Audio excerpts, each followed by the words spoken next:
Okay, here we go. Hello, everybody. Good evening. Good evening. Welcome to the Shelby County Election Security Expert Forum. My name is Susan Pinchon. I am one of the two facilitators this evening. I am the founder and executive director of Florida Fair Elections Coalition. I've actually been in Shelby County investigating an election in 2010. I won't go into the details of that, but some of the people on this call are familiar with that. I want to let everybody know that this meeting will be recorded. We're going to try to keep it to exactly 1 hour. We have 5 panelists. They're going to be speaking for 3 minutes each. I will let them go a little bit over, but I'll give them a 15 or 30-second warning at 3 minutes. So they're all prepared to keep their remarks approximately within that time frame. So without further ado, I'd like to introduce our panelists, and then I will introduce the co-facilitator, and he'll be introducing the remainder of the panelists. Our first speaker is Chris Sauter. Chris is the founder and president of Sauter Communications and Films, a nationally recognized political media strategist, an award-winning documentary filmmaker, an election attorney, and a professor at American University in Washington, D.C. Our second panelist and speaker is Lynn Bernstein. Lynn is the founder of Transparent Elections in North Carolina, a group working for elections that are transparent, trackable, and publicly verified. Lynn received a BS degree in aerospace engineering from the University of Colorado, Boulder. Reverend Dr. Anthony Spearman, our third speaker, is the president of North Carolina NAACP, a civil rights activist, he has participated in the historic Thousands on Jones Street movement and the Moral Monday movement. Dr. Spearman is also a member of the Guilford County, North Carolina Board of Elections. John Brakey is the founder of Audit USA. John is a longtime advocate for transparent, trackable, and publicly verified elections. And I'm honored to, and we also have a guest panelist who's going to not speak, but he's in the background in case there's some technical questions.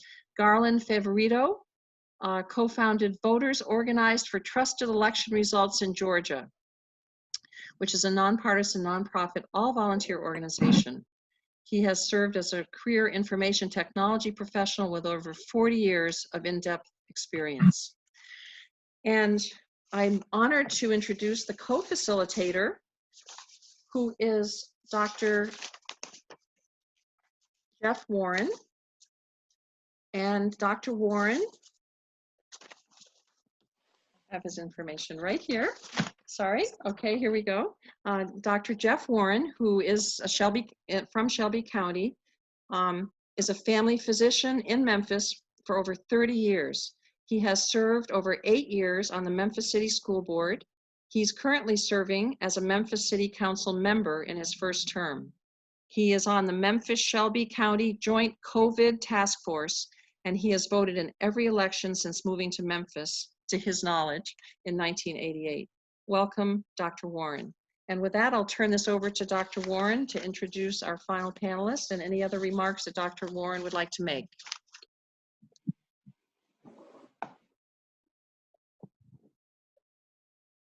Dr. Warren, are you there? Yes. Thank you so much, Susan. I couldn't see that I was unmuted up above. You know, Steve Mulroy has been my friend for a number of years and been a fixture in Memphis politics and in election understanding for our general population. He's written books on the various ways that we can vote and ways that we can save ourselves from multiple runoff elections. And he will be an amazing panelist tonight. He's a professor here at the University of Memphis in our law school and has served on our county commission admirably, and I'm proud to call him a friend and glad to have him on our panel. Thank you, Dr. Warren. So without further ado, I did want to just be sure to thank also the sponsors of this forum. We are very pleased that it's being sponsored by State Representatives Karen Camper, Tennessee House Minority Leader G.A. Hardaway, Chair of the Tennessee Black Caucus of State Legislators, Attorney Van Turner, Shelby County Commissioner and President of the Memphis NAACP, Daryl Cobbins, President of the 100 Black Men of Memphis. Thank you all so much for sponsoring this forum and for being part of this meeting tonight. And with that, I will turn the meeting over to Chris Sauter. Am I being heard? Yes, Okay. you are. Okay. Thanks, Susan, and thanks to everyone for joining us. Shelby County obviously faces a very important decision soon, maybe next week. It's a decision that will determine not only what kind of voting equipment, that is, how will people vote, but it will also determine whether or not the public will have confidence in election results. And it, in my opinion, will also determine whether or not voting is primarily a public function or will it be primarily a privately controlled function. As Susan indicated, my name is Chris Sauter. I am counsel to Audit USA, which was founded by John Brakey, and John currently serves as the director. Audit USA is an election integrity organization, a national organization that gets on the ground and works at the grassroots level with activists and other citizens to help them make sure that elections are transparent and publicly verified. Now, I've been involved in election issues now for almost 40 years, including in the 2000 Florida recount. I was one of the lead lawyers in the 2008 Minnesota recount between Al Franken and Norm Coleman, and I've been involved in dozens of other recounts. I've also been heavily involved in voter protection efforts. My first big election was in 1984, our big election controversy. It was a U.S. House race that was ultimately decided by 4 votes in Indiana. And in that election, virtually every type of voting was used in one county or another. We had old-fashioned lever machines. We had paper ballots that were counted by hand. We had punch cards. We had optical scan. We had DRE. And at that time, the vendors had very little involvement in elections. They helped the counties get whatever type of voting they had, but some of these types of votings, such as the lever machines, lasted for years and years, and the original vendors were no longer even in business. That began to change with the Florida recount in 2000 and with the passage in 2002 of the Help America Vote Act, in which literally billions of dollars went to the states to buy new voting equipment to replace the now banned punch cards and lever voting machines. And as a result of that, vendors became more and more involved in what had been almost exclusively a public function. And over time, what we've seen in many places is, in effect, the contracting out of our elections to corporations. In 2002, after HAVA was passed, 2003, 2004, the voting machine companies descended upon local governments and convinced them to buy what we now call DREs, the old touchscreen equipment that is still apparently used in Shelby County. And many of those machines failed to produce tangible evidence that would confirm that the voters' choices were actually being honored. And over time, those machines became discredited as computer experts demonstrated over and over again that they were hackable and that they weren't always reliable. Now, 20 years later, almost 20 years later, the voting machines are at it again, and they're coming back in places like Shelby County to sell very expensive equipment and these are ballot marking devices that are in effect the next generation of the DREs. And like the DREs, they have many of the same flaws. They are hackable. It's not really possible to determine whether the voters' choices are being honored.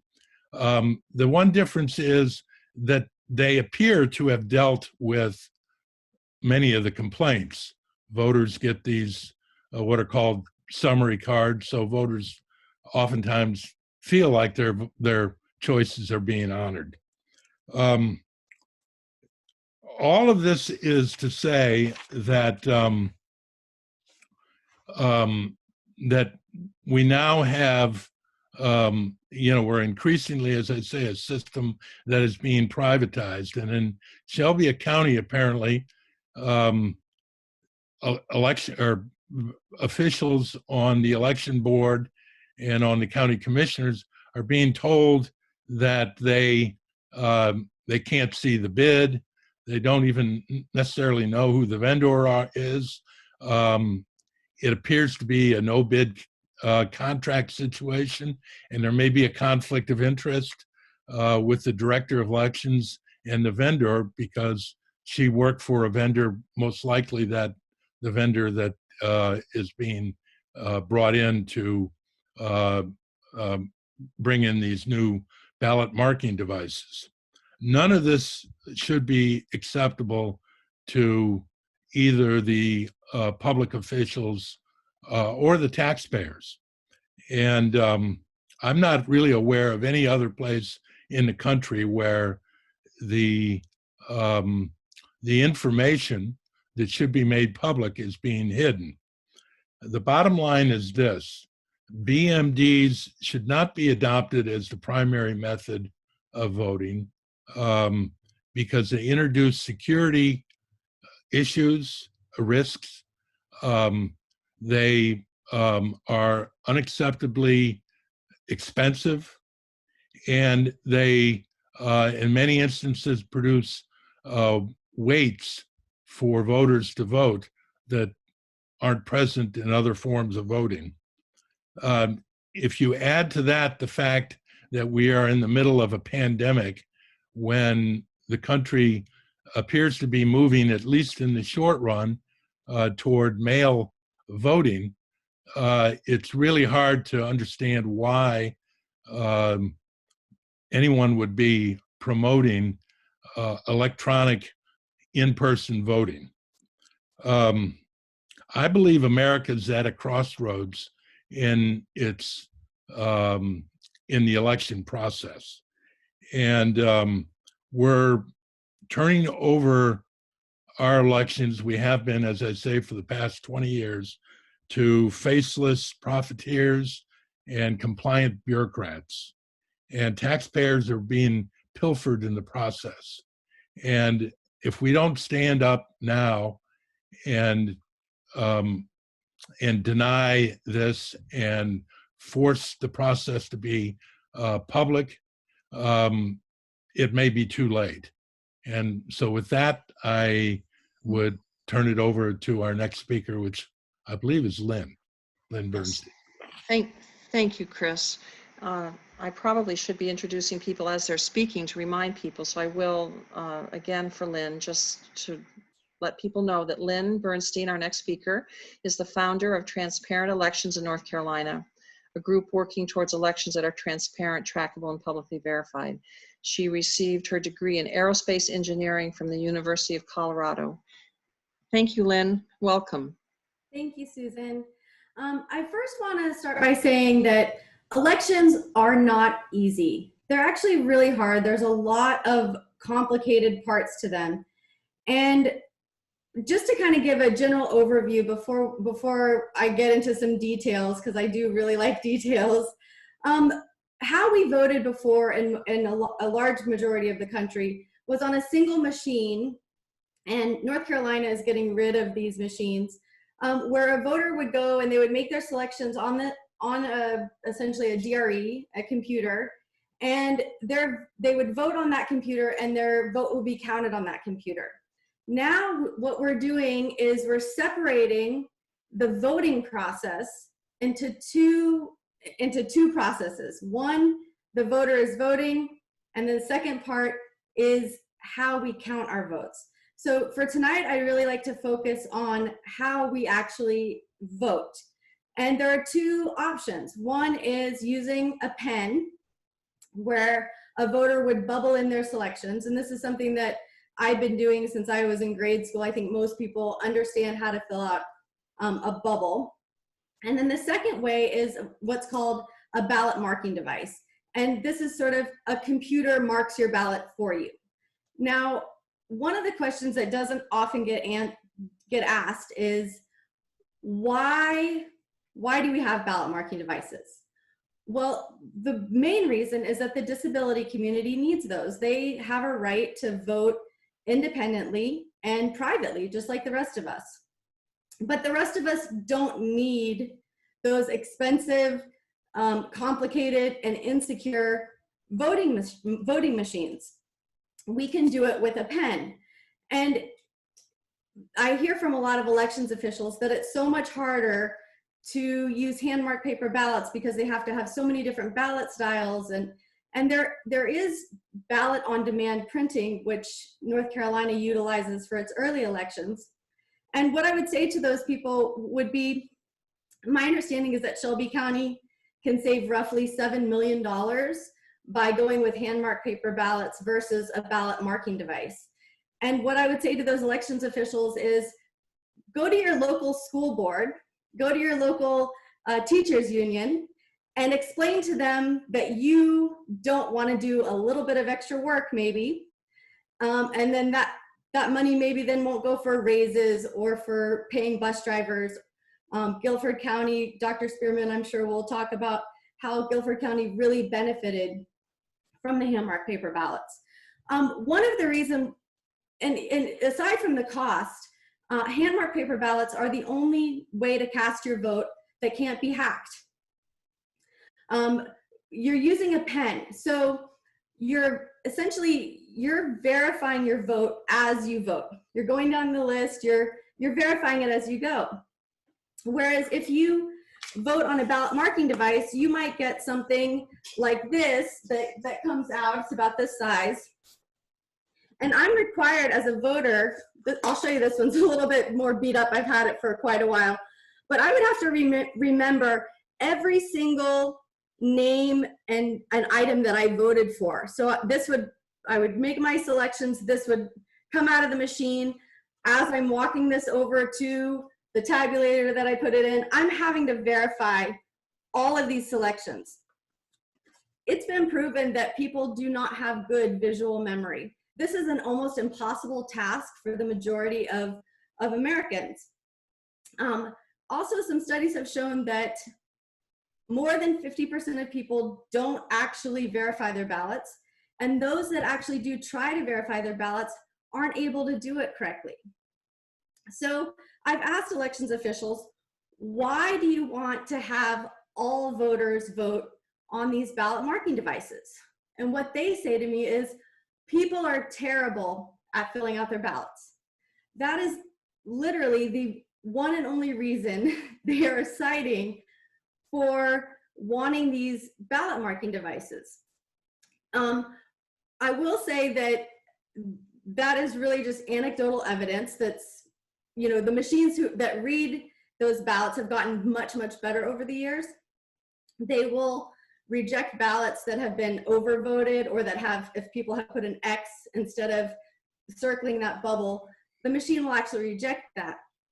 There was a paper written in 2019, a joint paper through Princeton, Georgia Institute of Technology, and University of California, Berkeley, that showed that in fact only 0.6% of ballots need hand adjudication. That means elections officials have to go back through and determine the wishes of that person, the person's voter intent. But ballot marking machines have an error rate of 2.5 to 3.7%. So that argument that, oh, people are terrible at filling out their ballots, that's actually not even true. So hand-marked paper ballots really are the very best record of voter intent. And you know, one of the things I heard a lot in North Carolina. 1 minute, Lynn. Sorry, 1 minute, dear. One of the things I heard a lot in North Carolina was that elections officials didn't want to go back to the 1980s. They wanted to be seen as being technically savvy. And as an aerospace engineer, I really love cutting edge technology, but it doesn't belong in every process. And what I will say is that really hand-marked paper ballots, they're not a step backwards. They're really the smartest way forward. Thank you so much, Lynn. Thank you very much. Our next speaker is, and I apologize about the time. I could listen to all of you much longer. We want to stay efficient so we can have some time for some questions at the end. Thank you. Our next speaker is Reverend Dr. Anthony Spearman, who's the president of the North Carolina NAACP, a longtime civil rights activist. He participated in the historic Thousands on Jones Street movement and the Moral Monday movement. He's also a member of the Guilford County, North Carolina Board of Elections. Welcome, Dr. Spearman. Thank you, Susan, and I've been wondering where you are all night. I'm hearing your voice and I don't see you, and I'm wondering if I'm a part of the Wizard of Oz, but barring that, I just want to say thank you all for allowing me to be here. I certainly sometimes wonder whether or not I fit and how I fit into this puzzle, but I'm glad to be a part of this. And I attribute a lot of my being a part of this to John Brakey, who happened to step into my life about June of the year, of last year. And there was a meeting going on of the African Methodist Episcopal Zion Church, of which I am the voting person, the coordinator for that church, and asked John to come so that he could speak to a few people who had influence to help them to gain some understanding about some of the things that I was concerned about as the president of the North Carolina NAACP. And when he came, he brought along with him, they didn't know this at the time, but he brought along with him Chris Sauter and Benny Smith and a few other people in his hip pocket. And he started introducing me to some of the things that were going on in the field of voting and elections. And I'm exceedingly grateful. He had been introduced to me or through an email from one of my committee chairs, Dr. Rodney Sadler. Little did I know that our relationship would grow to the point that the next month he followed me to Orlando, Florida, where there was a meeting going on of some notability that I wanted him to be there and he wanted to be there to try to continue to educate some of the persons in the church about what was going on with voting machines. And so I also, one of the things that had happened with me as the North Carolina State Conference of Branches president, I was told by a few people that I didn't need to get myself involved as an election official as when I offered myself to be on the Board of Elections in Guilford County. And there was something in my craw that said, oh, no, I don't think that that's right. I'm going to get involved anyway, because I fashioned myself to be a maladjusted person, maladjusted activist, whatever other adjectives that you can and pronouns that you want to put together. That's what I consider myself to be. And I'm grateful that I followed my gut in doing so, because after 10 years of being involved in the precincts, I was a precinct official for 10 or so years. who saw a lot of the ups and downs and the ins and outs of these voting machines, I thought that I needed to be able to be in a position where I could speak my piece about a lot of things that were going on. And as Lynn Bernstein can attest, I had the opportunity to do that. And she was one of the short giants that stepped into my life when we were dealing with some issues with the State Board of Elections.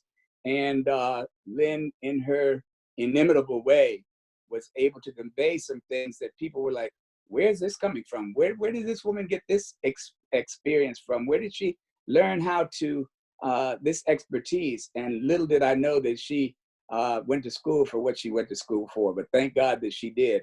And so from there, it seems as if some things started occurring, and I became one of the persons who fought against at the time it was the DREs, the Ivotronics machine that I had been very familiar with in Guilford County.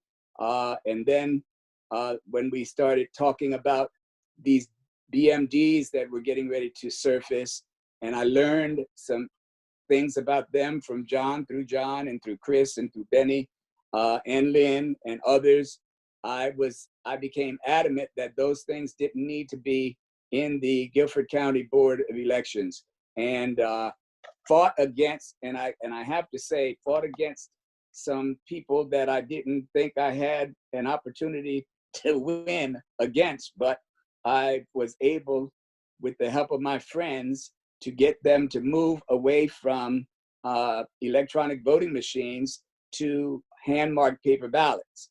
And we did that with a great deal of fighting, but we had some students from the A&T University that came and stood with us, and some others that came and stood with us. And we fought a valiant fight that led to the Guilford County Board of Elections moving from the electronic voting machines to hand-marked paper ballots. And we use, for the disabled community, the AutoMark and the DS200. So it can be done without the help of the BMDs, which are enormously expensive. We, by the decisions that were made in Guilford County, saved the county $5.8 million. They had budgeted for $8 million for the machines, but we were able to come in at $2.2 million with hand-marked paper ballots. And the $5.8 million that we saved went toward the public school bus drivers and some other jobs and opportunities for other folk who really needed the money. So I really feel good about the decision that we made and some of the things that happened as a result. And I'm continuing to fight the good fight of faith, Lynn. First time I laid eyes on Chris was back in January, when I was able to testify before the Congress, one of the the committees on the House of Representatives. That went very well. I told them, it was a conference for experts, and it was for experts and vendors. I'm not an expert and I'm not a vendor, but I went to say what I had to say and said what I had to say. So Thank you, Dr. Oh, go ahead, Dr. Spearman. no, I'm done. I'm about done, because I get to babbling sometimes, and I just get a little passionate about what I'm doing because I think that it's making a difference. So thanks for allowing me to be with you all tonight. And I may have to get off early because I have another call at 9. Dr. Spearman, thank you so much. And Dr. Spearman testified recently before the House Administration Committee on Election Security. And we appreciate you, Dr. Spearman, and everything you're doing, and so glad that you have joined this fight for hand-marked paper ballots and against these ballot marking devices. Okay, well, don't thank me. As I said, thank John Brakey. Well, John Brakey is our next speaker, as it turns out, and John's going to give us a brief, which is very difficult for John, and I say that with all due respect and admiration and love for John. He's going to attempt to give us a brief overview of the financial side of ballot marking devices. John, again, is the founder of Audit USA, a longtime advocate for transparent, trackable, and publicly verified elections. Welcome, John. Well, listen, it's a pleasure to be here, and thank you, Dr. Spearman, and I want to thank everybody for joining us. You know, I'm not in Tennessee, but this is my 19th state in the last 4 years. And what I want to really kind of talk about is these ballot marking devices. And I know it's going to be very hard to see what's on the screen behind me, but in the letter, which was the foundation letter that explains our point of view with this voting equipment, I think we really well illustrate it. And you'll find this interactive spreadsheet in there. And if you, and I want you to know that, you know, the Help America Vote Act says that a voting system shall be efficient and cost effective for use. In this system, in the estimates that I've worked up, and also Garland has worked up a separate estimate, and I also did this in North Carolina. You know, when we got to North Carolina, there was 27 counties that had the iVotronic DRE. We called it the push and pray machine. It was thrown out of Florida in 2007 by Governor Christ. Terrible, terrible machine. They tried 3 different times to get rid of it in North Carolina, kept passing laws, but some reason they kept staying, okay? And so, but anyway, getting back to it, right now, what they're talking about doing is basically buying a ballot marking device to mark a ballot that goes into a digital scanner. I want you to know that every $1,000 that they spend towards this equipment, $700 goes into replacing this, a pin. And you know, my friend Lynn Bernstein had these made up, and you know, some vendors charge up to $4,180 for this thing, ballot marking device. This one costs 8 cents each. If you look on the screen, the estimate that I put together is about $8 million, and that is considering that 80% of the voters will be voting in the, out of your total of 579,000 as an estimate. 60% we see that will probably vote from data is from early voting at early voting centers. And if you went with these ballot marking devices, you would need approximately 1,400. And these ballot markings devices, as you know, are touch screens. And you know, we definitely believe that there's 2 possible viruses here. One that you can catch from the screen with this epidemic, okay? And then the second one is a fraction magic or some kind of a background program. And that's how I met Benny, was many years ago. I was on the team. I had the largest selection of databases, and that's how we got into this. But anyway, this sheet is interactive, and you can go ahead and play with the numbers. We use this in North Carolina. That's where the format came for this estimate. And what you're seeing in orange is everything to do with a system that you have a ballot marking device, and then you would have a digital scanner that card receipt goes into and it counts. It does not count the names on the bottom of the card. It counts a barcode. And just like Reverend Spearman said that, hey, you know, he reads a little bit of Greek, Spanish, and of course English, but he doesn't read barcode. And I don't think anybody here really does. And that barcode could be played with. You know, you could have that same barcode in a Circle K store and buy a gallon of milk for $3.99, or you can find that barcode with the same product in a food store and buy that gallon for $2.99. There's a lot of things that can happen. You know, it's a very insecure system, and you know, they call this ballot marking device the good son of the DRE, and I don't believe it from what we know on it. But anyway, as you can see with this estimate sheet, is that you're talking about 8 million, and that doesn't have electronic poll books and some other things. This is a very conservative estimate. I'm typically 15 to 20% below what you're actually probably going to spend. And you can see with hand-marked paper ballots, you can go with 2.3 million. But I want you to know that the biggest argument that these people make is that they like to tell you that you're going to save money in the long run. You are not going to save money in the long run because of the licensing cost. You buy the machine, and then you have to buy a license to run it every year, okay, which is somewhere probably between $35 to $55. You got to get into a maintenance department. They say you're going to save money on printing ballots because you're not, but you're still going to have to print ballots because you have some vote by mail, okay?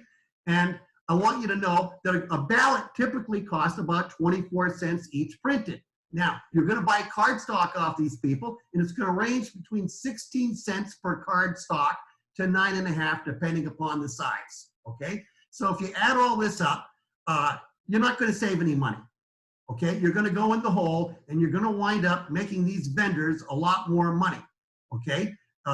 And plus, you can, like Lynn said, you're not going to see voter intent. You know, these card stocks could be gamed and changed, and you wouldn't know. And that is the problem with it. So basically, you know, I think I've talked enough, and I encourage anybody to go to the foundation document for this meeting. And also, you'll find a link to this sheet. And you also will find that Garland, I've attached his cost sheet, which he had a different way of coming to what we're doing. And he does have electronic poll books. And so I think you're going to find that's very helpful. But in closing, don't let them wind up, these vendors, going ahead and winding up pulling a hustle. You know, Train and me and Lynn, we'd be in North Carolina now working on a documentary because we followed the vendors around the state, and we found that the ES&S particular was corporate hucksters, and they were saying things that were totally untrue about voting systems, talking about the great error rate with hand-marked paper ballots, and people know how to fill bubbles. And we also found there that what we did there was very helpful because, you know, a lot of times these election boards are people off the street who are appointed, and they're following an authoritarian leader, and there's a lot of groupthink going on. And I used to be a psychotherapist, so I'm really good at breaking up groupthink and getting people to think for themselves, because basically it's really better to understand than be understood. And that means understanding exactly what you're getting into. I sat in meetings and I had people say, gee, we want to buy that white machine, okay? You know, the one that has a ballot come out of it. I mean, this is the kind of knowledge that they're sharing. And in this document, again, it's all there. But anyway, thank you all for listening to me. And I hope to be in Tennessee, staying at Benny's house. I hear he got a big place and he's got a beautiful family. Thank you again. Thank you, John. Dr. Warren, you can continue from here. Thank you very much, Susan. You know, I think one of the things we're thinking about now, just as a country, you know, we've had problems with people getting into our national elections and affecting it. And it looks like there are a number of players there. We know that we've had systematic efforts to sort of suppress voting. And if we have an electronic means to suppress voting where we have no control, it makes all of our citizens less likely to trust our democratic results. And to survive as a country, we have to have people believe in our elections. So I am really, you know, I've learned a lot just listening here. But my gut feel that we should all be marking a ballot is even more, you know, entrenched after listening to our panel tonight. And I think we should try to proceed to do what we can as local officials across the country to bring it back to paper and to make it, save some money. Let's make it real. Let's hire some people and give them some jobs and some money. I'd rather pay local people than vendors. And if we have to do that, and let's make sure we have secure voting elections for our country. If we do that, then I don't care which side of the political spectrum you're on, you can trust that. And that's what we need. We need trust in our elections right now. And I'd like to turn this over to my friend Steve Mulroy to talk and finish up our panelists for tonight.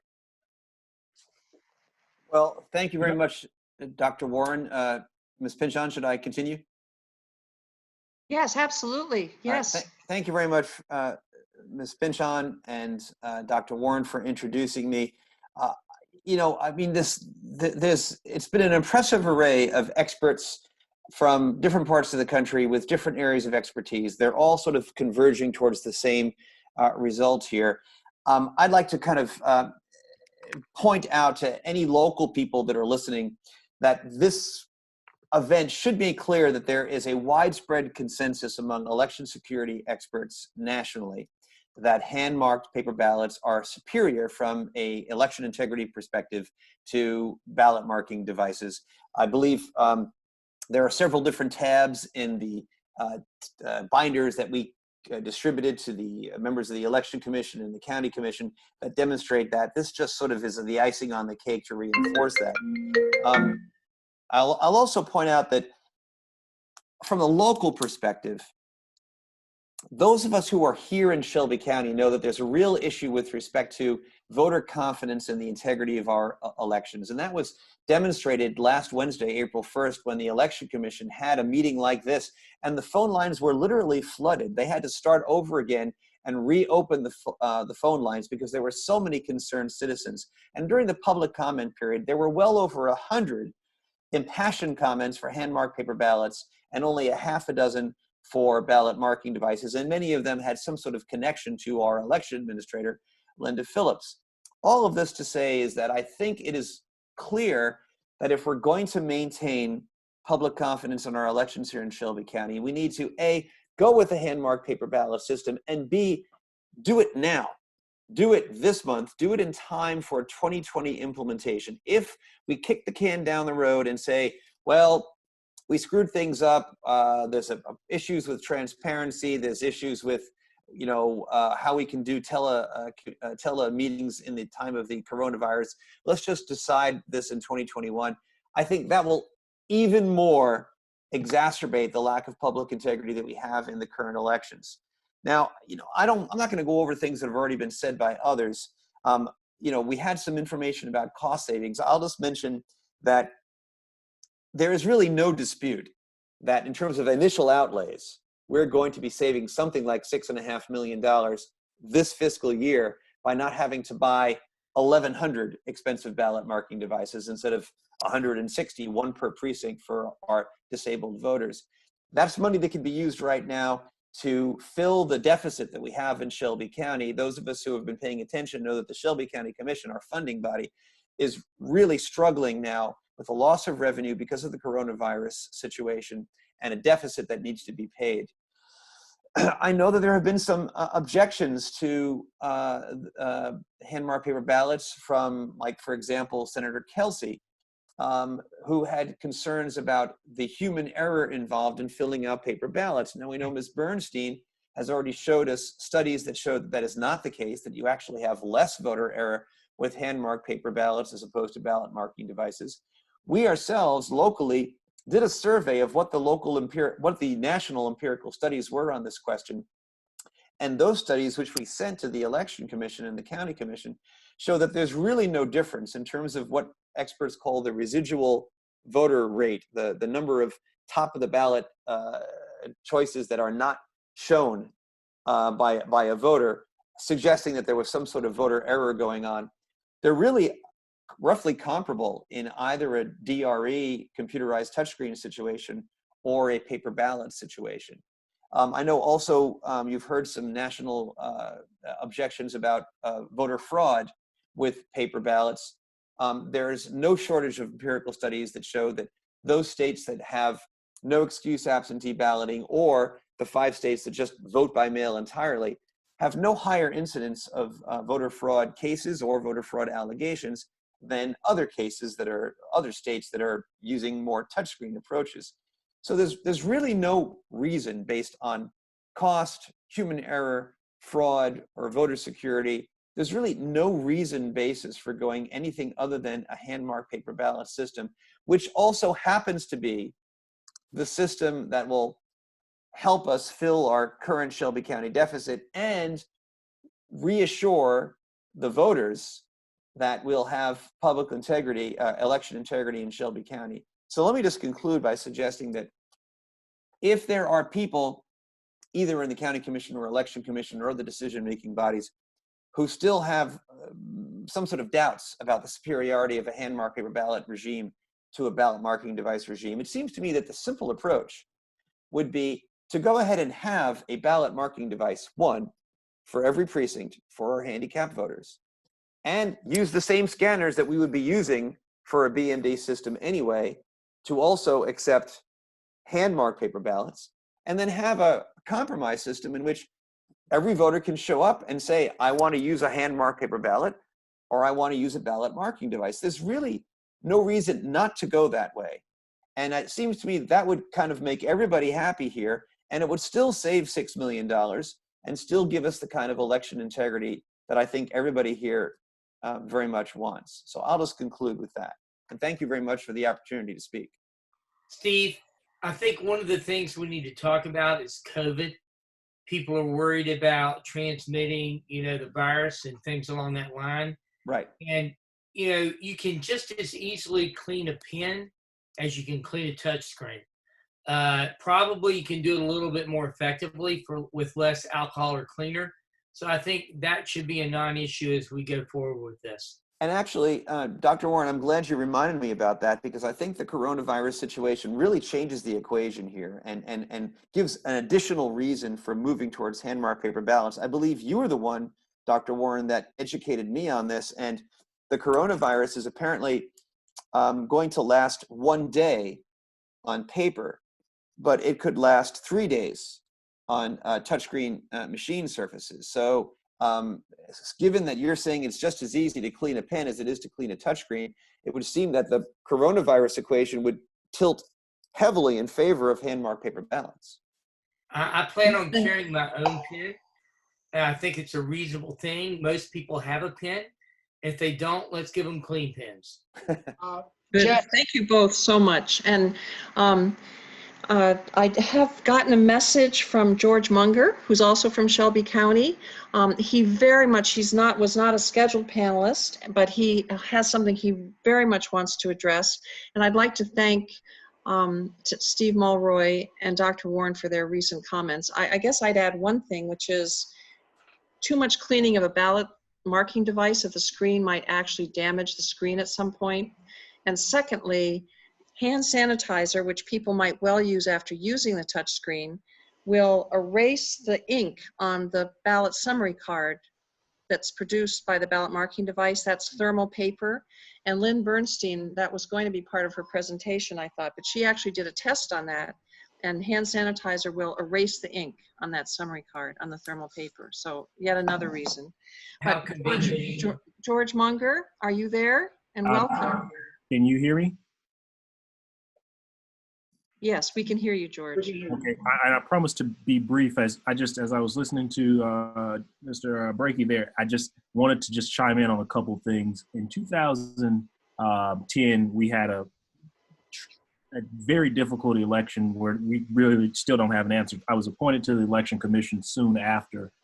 In February of 2011, if you go back to the minutes, you'll see we had right at 6,000 voters. We still could not credit for voting. And so through that, one particular citizen, April Sanchez, is one that just, kind of still comes to mind as I think about this barcode question. So basically, this voter participated in October as a Republican. In August, she of the previous year, and then in August, she shows up as a Democrat.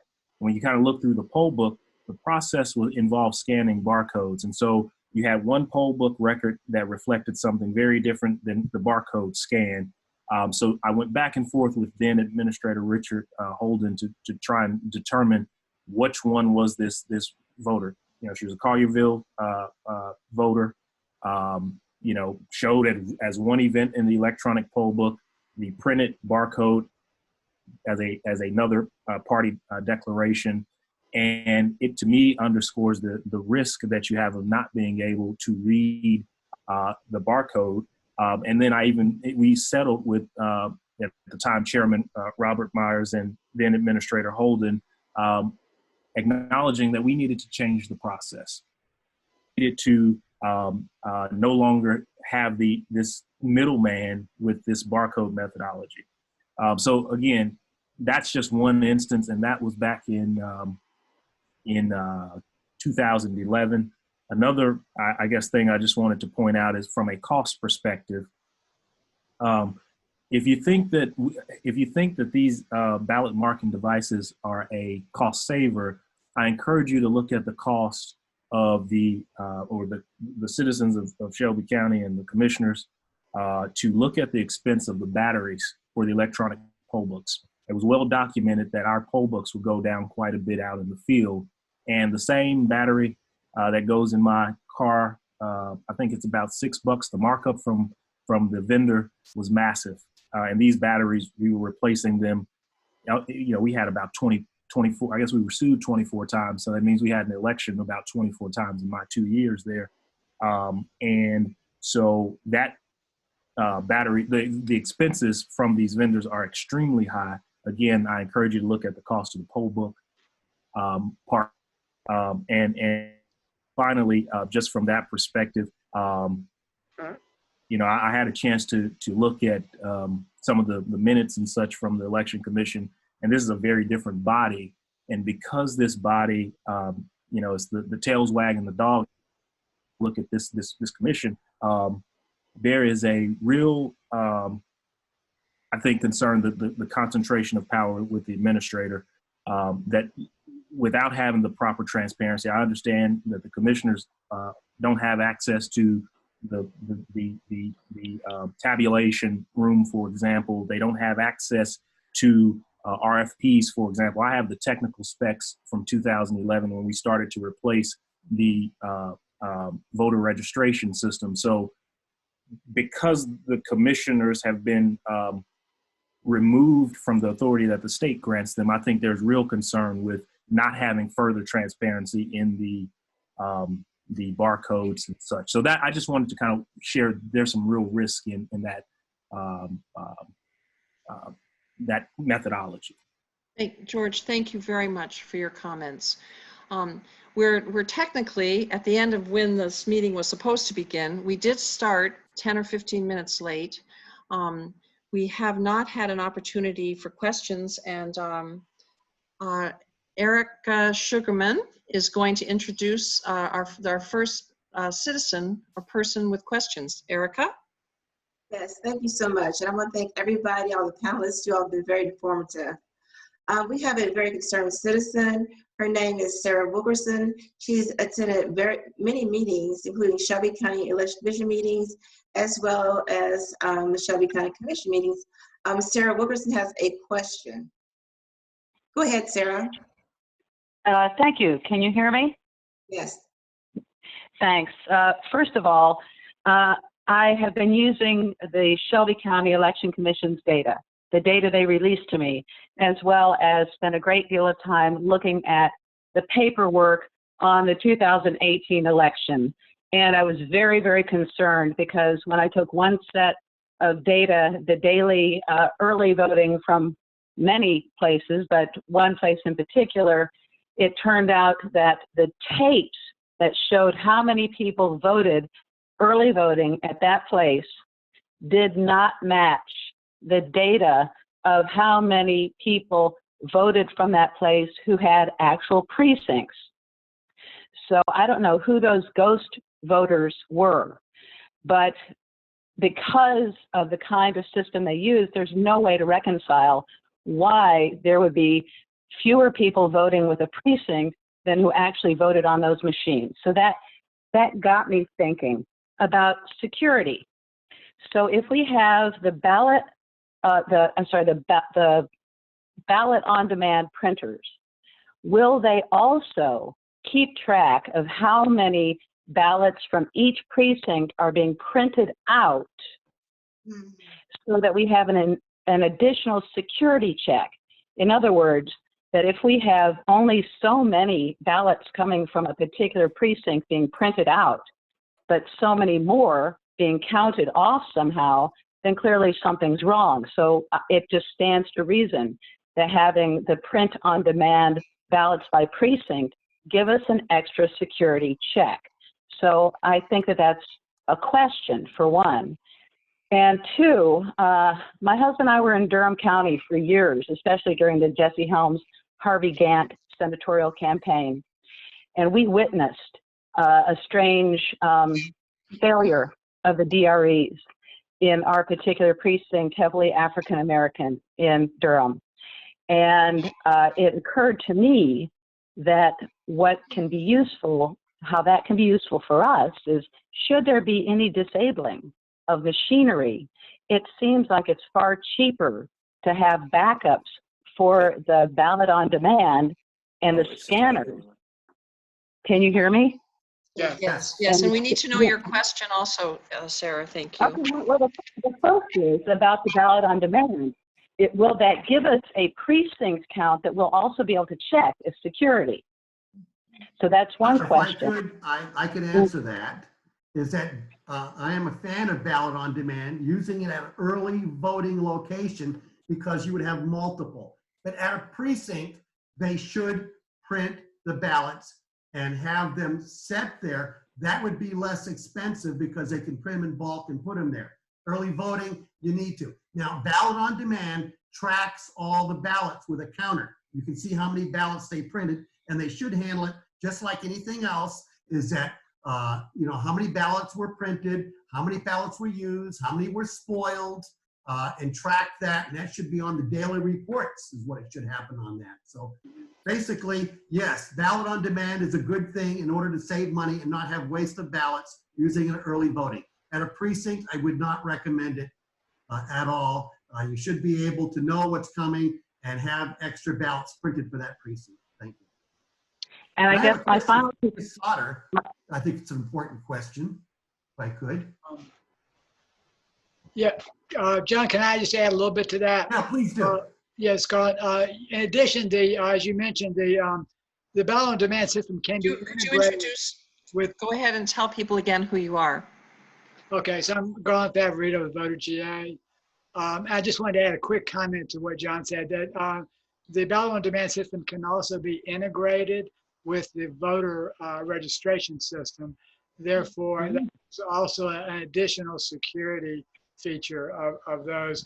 And I'm glad that was a fabulous question, whoever asked it, because there's not enough attention on ballot on demand. The other thing that is very attractive about that is it eliminates the issue that the elections directors keep arguing, which is they have to pre-print the ballots and they have to have a certain number already pre-printed. It costs more.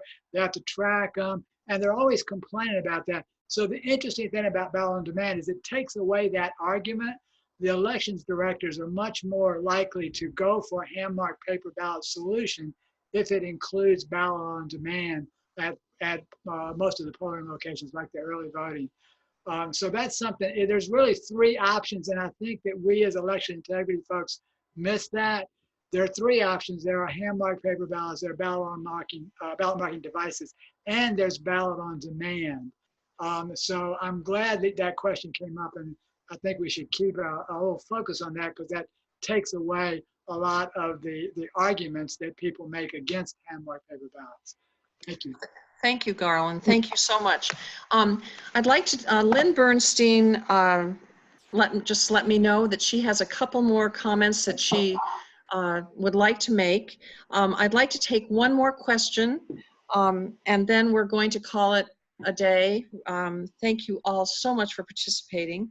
Let's see, why don't we, Lynn, would you like to make your comments quickly? Then we'll take another question, and go ahead, Lynn. Just make this, we're running a little over, so I know you'll be concise. So go ahead. Thank you. So what I do want to say is that we talked about voter confidence a bit. Voters are confident with a system of voting that they can understand. People understand hand-marked paper ballots. They don't understand the complex machines. And I think when you're putting a machine between them and their ballot, it makes people very nervous. The other thing I would like to say is I think an election official's worst nightmare would be people in line on election day and the ballot marking device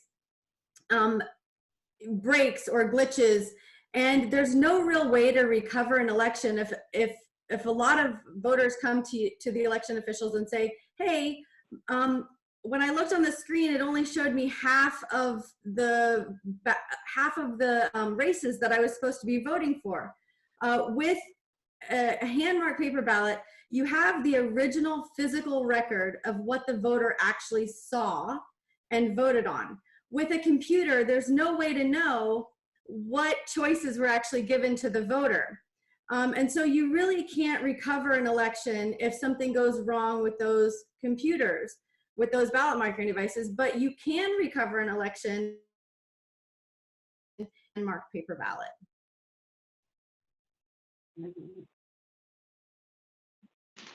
Thank you, Lynn. That was extremely important to have said. I'm going to make one quick comment because I haven't heard it specifically addressed, although I think it was mentioned briefly in just a couple sentences, that just like the touchscreens that you have in Shelby County right now and have had for many years, the ballot marking devices can only be used by one voter at a time. Whereas if you have a pen and voting booths, you can accommodate, you can hand out many, many pens at one time. But each ballot marking device costs a huge amount of money. So if you have a line of people at the door and you only have 2 ballot marking devices in your precinct, there's going to be a long wait. Whereas you could hand out many, many pens to those people. Ballot marking devices and touchscreens are used as a form of voter suppression. They are a civil rights issue. If people don't want people to vote, they allocate too few machines in a polling place and plenty of machines where they want the votes to go efficiently. There's a wonderful study linked in the letter that we sent out by a professor, Stephen Pettigrew, who did a study that showed that if people have to wait a long time in line, there's a certain percentage of them, I don't remember exactly the percent, but it's a substantial amount, a number of people who will never vote again. It becomes such a frustrating experience for them. So I did just want to make that comment about ballot marking devices that are not only exorbitantly expensive, insecure, inauditable, cannot show voter intent, have ballot summary cards that voters can't review adequately and have been proven to not review, but they also can be used for voter suppression. So with that said, I can't see the questions. Erica, are you there? Can someone who can see the questions who've been coming in pick Well, can I ask Chris Sauter? Yes. Yeah, open for another question. Chris Sauter, question is that Chris has done recounts since 1984. And you know, these vendors like to talk about people don't know how to fill in a bubble and voter intent. It is, you know, Chris, could you talk about how really, what kind of a problem it really is, being that you're a recount specialist? You're really talking about a very small number of ballots that are in dispute because of voter intent. In other words, they may have marked a check outside of the bubble or the circle or the oval, or they may have written in their choice. The number of those is very small compared to the entire number of ballots that are cast. So this has been greatly exaggerated by the opponents of paper ballots. There are a lot of reasons why why election officials don't like paper ballots. Some have been mentioned, just that it's the newfangled thing, and election officials like to be on top of the in thing, but not all of them feel that way. And the reality is, as I think Lynn pointed out, the actual number is of error is much less than, or considerably less than, the ballot marking devices or the DREs. And the problem that you have with these other electronic machines is when there is a problem, there's no resolution to that problem. There's no way to recount it. So when you have a problem, you're never going to, there's no guarantee you're going to end up with a person who actually won that election. And that's kind of the bottom line, I think. Thank you, Chris. Thank you for those comments. We really do want to get to questions. Yes. And someone just sent me a question that I think is a really good question, and I know John Brakey will like this one. What happens, well, let's see, hold on just a second here. Don't logic and accuracy tests And that, by the way, is the test that's done prior to an election. So this question says, don't logic and accuracy tests assure that the ballot marking devices will function properly on election day? Isn't all of the equipment highly regulated?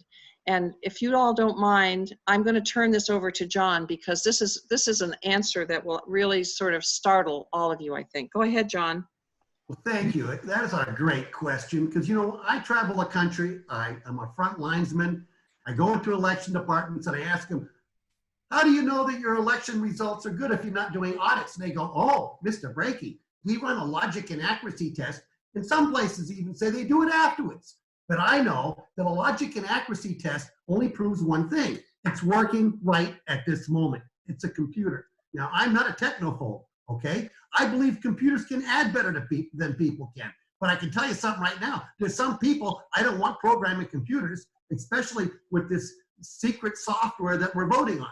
Now, the example that I give is Volkswagen. Volkswagen built a computer that passed emissions every time in their diesel car. They sold 580,000 cars in this country. It passed emission 2 million times approximately, okay? And guess what? It cheated. It knew it was being tested because somebody plugged something in, and then they did the spin test with the tires, and the back wheels had a sensor, and so it changed its timing, and it turned on the controls. Volkswagen sold so many of these cars worldwide. They sold like 11.5 million, that in Europe, 72,000 people are dying prematurely. They got so big because of the fraudulent computer scheme that they had in this diesel car that it passed emissions everywhere. And it was just an incredible story to know the fraud that's involved in it. And so basically, you know, a logic and accuracy test is a very important test. I don't mean to put it down, I'm not, but you have to have audits. Now, I just want to say in closing, with these new digital systems, we're going to like them very much, because I'll tell you why. Is that these digital scanners are not optical scanners, they're digital scanners. An optical scanner worked with a light coming down, and if you made a dark spot, it counted that because it got exorbitant, okay? The new system doesn't count the ballot, it counts the picture that it made. And that means, folks, we have two official documents now. The one that you filled out and the one that the machine counted. One is very hard to get because it's unique, it's a hand mark, and the other one is a public record. And I'll be honest with you, that's the fight. I do three things. I come in and take out ballot marking devices. I hope to get digital scanners in there. And then we want to make sure they're preserving. That's where me and Chris work as a team, and Susan is preventing people from destroying public records that can prove elections are real. Because truly in this country, we need elections that are transparent, trackable, and publicly verified. If in 2016, if not voting was a presidential candidate, they won by a landslide. 44% of us didn't vote. Why? Because we don't believe elections are real anymore, okay? We think that Mark Twain might have been right. He said that if voting made a difference, they wouldn't let us do it. We got to change that. You know, we got to get everybody back in the game, and that's where I'm going to end it. Thank you. John, I'd like to, let me add to that question, because it's a very, very important question that we hear all the time. I'll give you a real life example in Georgia. We had federal lawsuits, and the experts on both sides agreed that logic and accuracy testing cannot detect a proper malware. That was both the Kennesaw State experts and the experts like Dr. Felton and Dr. DeMillo. And let me give you a couple examples of how that happens. In the DRE systems, you have a test mode and an election mode. And this is the same thing like John was talking about in the Volkswagen, except it's a real life problem at the electronic voting machines. So you can flip the machine, in fact, you have to. It operates in test mode during the test, and then it flips into election mode. You have to flip it in election mode. The software can detect which mode it's in and count differently, and virtually every expert on both sides of the issues agree, yes, that can happen. Now, that also can happen in a BMD as well. Another way this will happen is with the date. The software can detect what date it's running and count differently on a different date. There's all sorts of different things that can check internally with the machine. So the last point that I like to make is that in Georgia, we lost in the 2018 lieutenant governor's race 120,000 votes. Wow. The machines dropped 120,000 votes. We were never able, no one would even investigate to figure out what happened. Everybody was focused on the governor's race, but it was the lieutenant governor's race that lost the votes. And it was a huge undervote. The undervote impacted mostly the Democratic candidate, not the Republican. And the undervote went back up for all the down ballot races, which were the Attorney General, Secretary of State, and so on and so on. So that same type of programming, which was not detected during testing, but it only occurred in elections, that same type of hack or malware, which we call a selectively dropped race, that can happen in a ballot marking device, and there's no way that the voter can detect that. So all of that information I just told you is in our study, which is the voterga.org ballot marking device security study. It's unresolved issues with ballot marking devices up on voterga.org, and that's in the news tab. The first thing you'll see is that study, and it'll explain that in a lot more detail than what I can do now. So thank you. Thank you, Garland. Thank you so much. I have one more question here. We have some great questions. It's hard to pick. I guess this is, well, we've sort of addressed this question, which is what happens if a ballot marking device malfunctions or hacked during the voting? Is the election recoverable? I think the short answer to that is not really, and we can give a longer answer if people want to stay on the line. But let me address this next question. Maybe we can come back to that one. Are hand-marked paper ballots a partisan issue? This person is saying that people in Shelby County think that only the Democrats want it. Susan, I'm sorry, can I take that one? Because I think we've got the most nonpartisan organization probably in the country. VoterGA is loaded up with hundreds and hundreds of people on both sides of the political issue. I come from a constitutional background as elections director of the Constitution Party. Virtually all of the Tea parties in the state of Georgia are our members. I presented to the Tea parties and they backed us 100%. The chairman of the biggest constitutional organization in Georgia, called Madison Forum, is an election official, not an election official, but he's an official in the Republican Party. In addition to all the Democrats and the progressives, and we also have libertarians, constitutionalists. So we are jam-packed with conservatives. And the reason that we have so many conservatives are that they think they're being cheated in the primaries. So it's not just a Democrat-Republican issue. It is an issue for everyone. And the primaries are just as big a focus as the general election. So thank you for that. Thank you, Garland. And yes, most definitely, hand-marked paper ballots are not a partisan issue.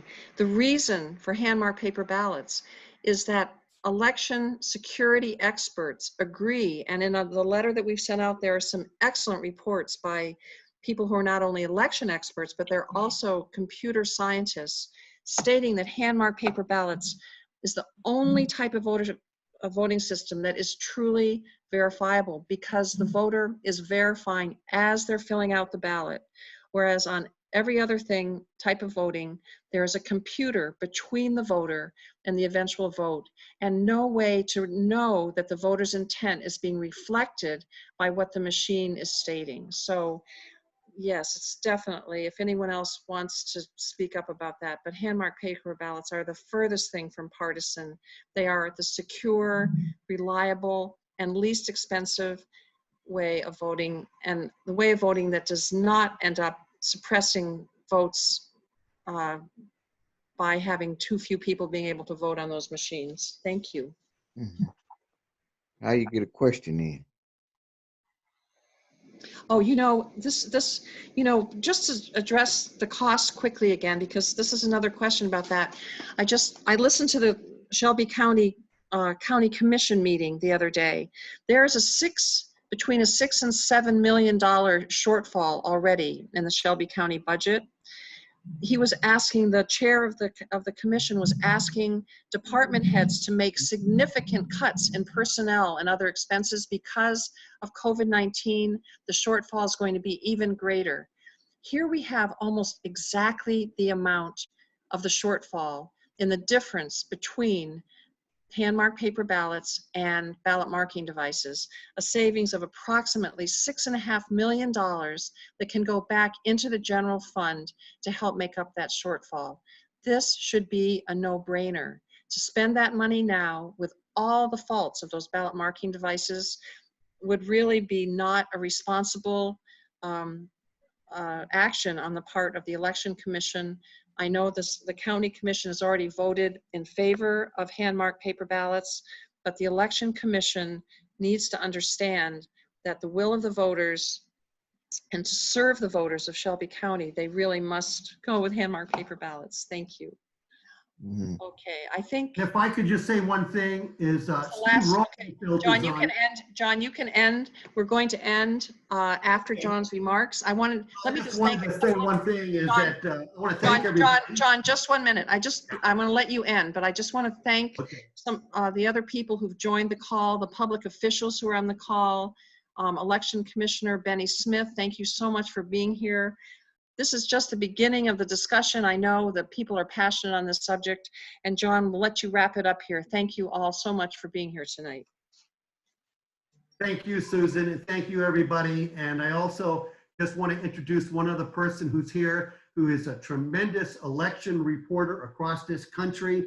Me and him were in Michigan together. We did the last campaign, public campaign. That's Steve Rosenfeld. Steve, would you like to say anything or make a comment or question? Well, I would just thank everybody for being on this call. For the election officials that are on this call, I would just mention one thing. You know, in the process of voting systems, you can automate parts of it. And it's a smart thing to use computers for those processes. But there are a couple key junctures where you don't want to turn it over to machines. And one is when you mark the ballot, and another is in the post-election day canvass board process, where if you have a recount or a challenge, you want to have a jury-like function. And you don't want to turn that over to computer automation. And that's where this hand-marked paper ballot stuff comes in. And if you want to, it's another conversation, but what John is talking about is the way these systems have evolved is the digital technology is out there, and Benny can tell you all about this, where you can do all kinds of ways to verify the vote, but you have to have the original source documents. And for that part of it, the political part alone, especially in this climate, that's why this stuff really matters. And as far as the budget saving stuff and the money saving stuff, everything John and Garland have told you is true. And so not only will you save a ton of money in the short run, but you'll have a better record to deal with election disputes in the long run. And, you know, people can come in on competing sides and look at the record, and this has been done in other places, and they won't go to recounts if you have a solid factual basis that's agreed upon. So that's all I'll say. Thank you all for listening. But you folks that are out there, that are the county officials, the city officials, you don't want to surrender that jury-like role that you have after election day to decide real disputes. And computer automation basically preempts it. And that's all I would add. Thank you. Thank you all. We're going to end this forum. Thank you all for participating. Thank you again to the sponsors. Perhaps we'll do this again and continue this conversation. Thank you all so much. Have a great night. Thank you, Susan, very much for doing this. Thank you. Thank you all. Take care. Thanks, everybody. Very grateful to be here with you. I hope to be in Tennessee with Benny, working with him on this stuff. Come on down for some barbecue. Come on down, John. Do that. And I'm looking forward to meet you, Steve. I've watched some videos. You're spectacular. You really are. And as well as I've been tracking ever since 2008 when Jim March came in there and we were working together back then with Black Box. If I could, John, if people jump off the phone, if you guys want to keep talking to people, I know we have. you guys had a strict timeline, but there are other people that probably do. I've had the privilege of going to some of these forums and being on the other side. Obviously, I'm not. Even though I know everybody on the call, I'm not the organizer of this call. This is Erica Sugarman and Steve Mulroy, right? Those people are doing this. But I do want to acknowledge that we do have elected officials on the phone and give them a time to speak if they wanted to. We got Commissioner Brent Taylor. He's an election commissioner. He's my colleague. We got G.A. Hardaway, who's still on. And He's one of the sponsors of the call, G.A. Hardaway. Yeah, if these and, guys want to speak, I Aaron do think Camper. we would give them an opportunity to speak. Even though I'm kind of like hijacking it. I'm sorry, Erica, but I just want to give those guys an opportunity if they want to speak. Brent and G.A. Hardaway is who I see. Would any of you like to speak? That Benny just mentioned. This is Brent Taylor. I appreciate Benny the opportunity. Steve had called me or sent me a text earlier today and asked me to join in, and I was really here just to listen and learn. But I appreciate the opportunity to speak. And as a recovering politician, it's very difficult not to speak. Brent, is there any question that you have that we didn't get time for that we can help you answer it now? No, I appreciate that. I promise you, Benny and Steve Mulroy are doing an excellent job answering all my questions and giving me answers to questions I haven't even asked yet.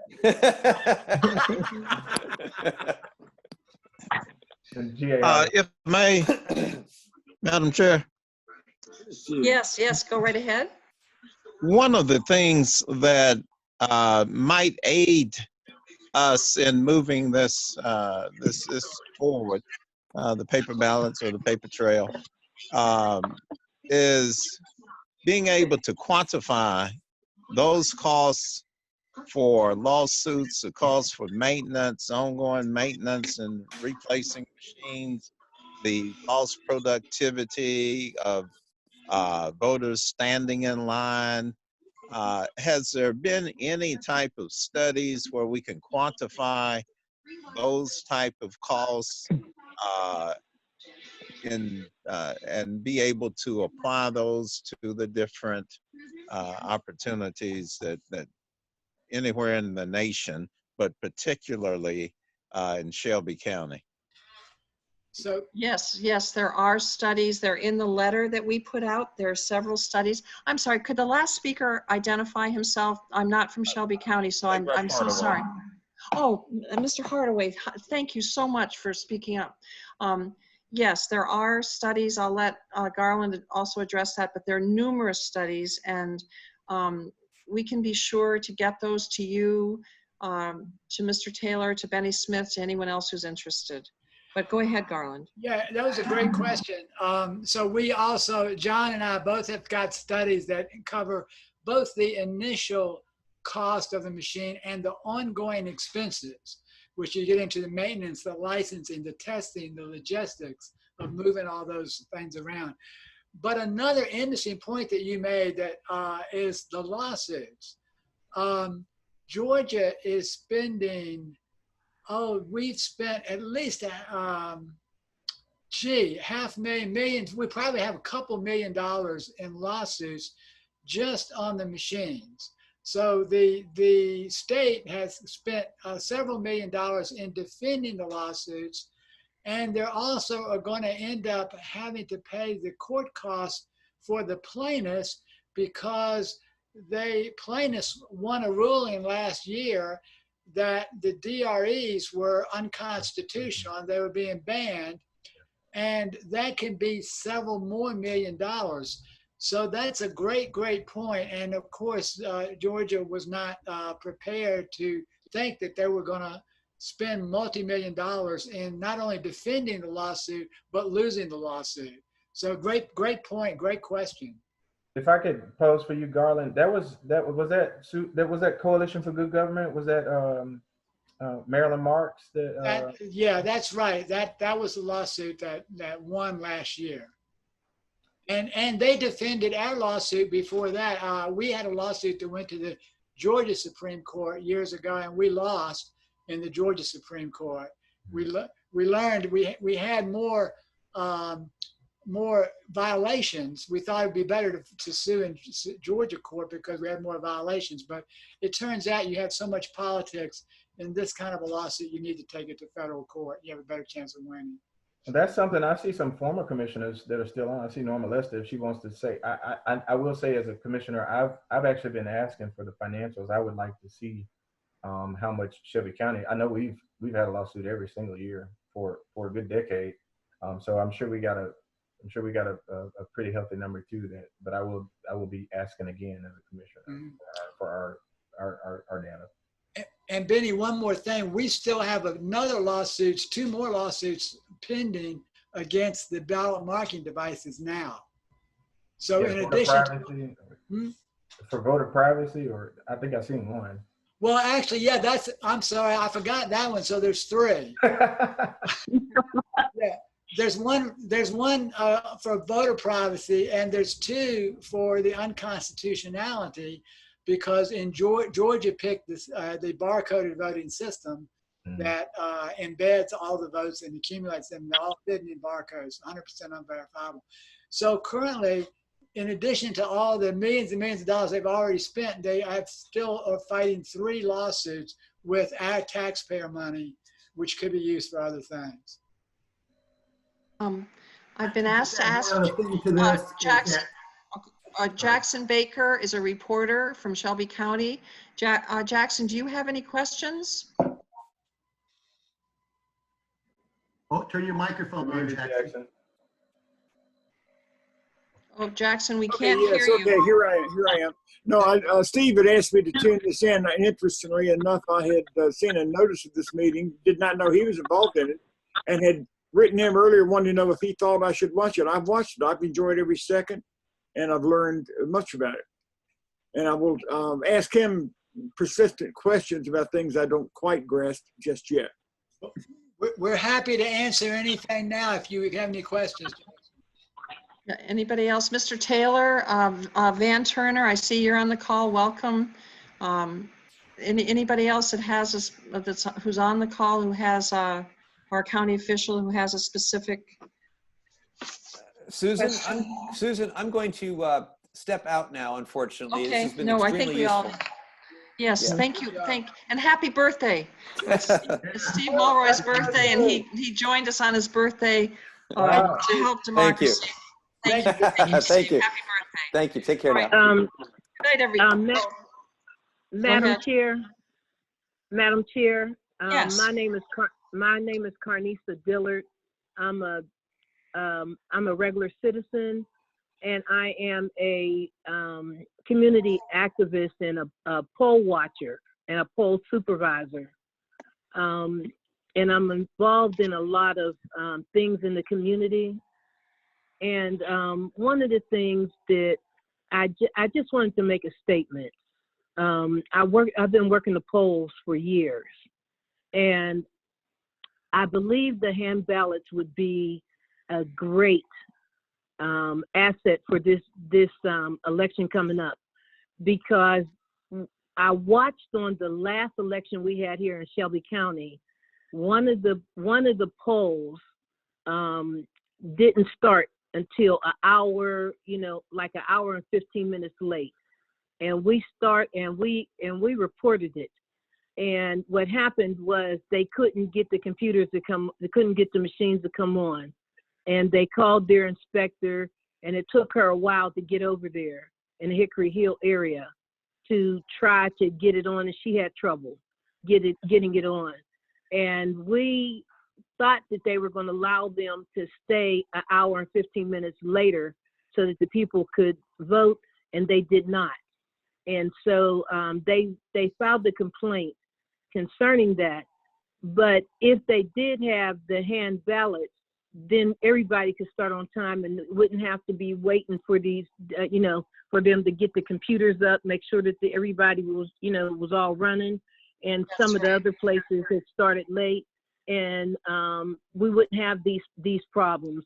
And speaking from you know, someone that's on the ground working, and how we have the poll supervisors. I have a different set of eyes than most, you know, most of the other people here, where I have the people reporting in. Are they open? Yes, Are thank the you. Phyllis. signs saying vote here, you know, etc. Yes, thank you. That, you know, that's a wonderful comment. And we do have to close the forum, but I want to close on that comment because that is true. If you have hand-marked paper ballots, people can still vote. And if the scanner breaks down, then the ballots can be run when the scanner comes back up. It does not stop people from voting. So thank you so much for that comment. Thank you all. And I am going to say goodnight to everyone, and thank you all so much for your comments. We are all available to answer more questions. We do have a letter. Please ask for it if you haven't received it. It summarizes a lot of these points, even some that have not been made here this evening, and it includes a number of reports that I think the elected officials will find very beneficial. Thank you to everyone. Good night. Take care. Good night. Good Stay night. healthy. Good night, Stay night. healthy. This Election Security Forum brought to you by Audit Elections USA in association with TrustVote.tv and Scrutineers.org. The Scrutineers community is the place where volunteers, activists, and seasoned election experts come together to protect the U.S. elections from interference, discrimination, and errors. We're stepping up to play our role right now in advancing and protecting free and fair elections. We're here to serve as a smart, informed, and well-trained fairness force on the ground and online. I'm Emily Levy, the founder of Scrutineers. While our organization is brand new, the experience and expertise behind it are not. I've been working in election protection since 2004, and that's true for many of the dozens of experts who are already members of our new community. I founded Scrutineers because I could see that on one hand, veterans of the election protection movement have developed powerful and creative ways to bring public oversight to elections, but they don't have enough help to be able to do that everywhere. On the other hand, there are hundreds of thousands or even millions of people who are worried about voter disenfranchisement and worried about election security and have no idea that there's anything they can do about it. Scrutineers exists to bring those two groups of people together, to train volunteers and activists to take the clear actions needed to limit the impact of voter suppression and to verify that election results are accurate. There are powerful actions that people like you can take. If we want fair and accurate elections, we need to show up, not just to vote, but to protect the right to vote and the right to have our votes counted accurately. If you're someone who'd like to get involved, Scrutineers is where you can get up to speed on the issues and get trained on what needs to be done and how to do it. If you're a veteran to the movement, Scrutineers can help amplify and expand your work. We even have an organizational membership option. Come check us out today at scrutineers.org, SCRUTINEERS.org, scrutineers.org, and we're on Twitter at ScrutineersUS.